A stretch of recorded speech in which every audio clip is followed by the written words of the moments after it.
Si je vous parle de mousse, à quoi pensez-vous? Peut-être à un matelas, à un canapé, ou bien même à une éponge? Ou alors, comme moi, à un moelleux au chocolat? Parce que faire une mousse, c'est comme faire un gâteau. Il nous faut des ingrédients, de la levure et un bon timing. Mais les mousses ne sont pas uniquement dans notre cuisine. On les retrouve partout. Dans les textiles, dans l'ameublement, dans l'isolation de nos maisons et même dans l'industrie automobile, comme pour le partenaire industriel de ma thèse CIFRE, OA Europe.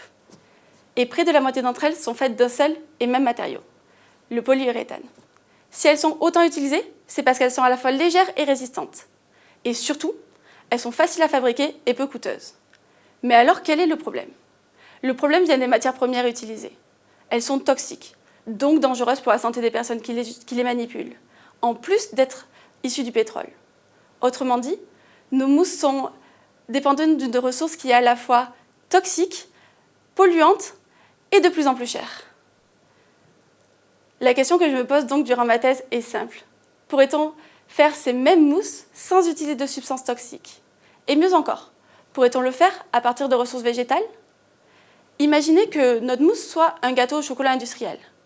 Pourrait-on le fabriquer sans substances dangereuses, disons sans conservateurs chimiques, et à partir de ressources locales et éco-responsables? Tout cela en gardant son goût et sa texture? Pour répondre à cette question, je me suis intéressée à une matière encore peu connue, la lignine. Dit comme ça ne vous parle peut-être pas. Mais la lignine est présente dans tous les végétaux. Et c'est l'un des principaux constituants du bois, par exemple. Ce bois, c'est un peu comme notre farine éco-responsable. Mais pour l'utiliser, il faut le modifier. Transformer les planches de bois pour en faire un matériau plus réactif. Une fois cette étape réalisée, on peut ajouter les autres ingrédients, eux aussi choisis de manière éco-responsable, pour obtenir notre pâte à gâteau. Mais faire une mousse, ce n'est pas juste mélanger des ingrédients. Pour obtenir un gâteau à la fois bien gonflé et homogène, il va falloir surveiller la cuisson. Si la réaction est trop lente, le gâteau ne gonfle pas et reste compact. A l'inverse, si la réaction est trop rapide, le gâteau déborde de notre moule.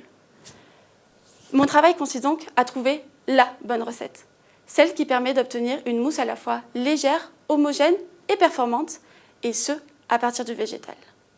Mon projet est à la croisée de plusieurs disciplines, la chimie durable, la science des matériaux et même un peu de cuisine, avec un objectif clair, celui de remplacer des matériaux issus du pétrole et dangereux par des alternatives plus sûres, plus durables et végétales.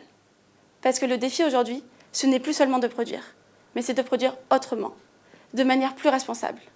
Un peu comme pour notre gâteau au chocolat finalement.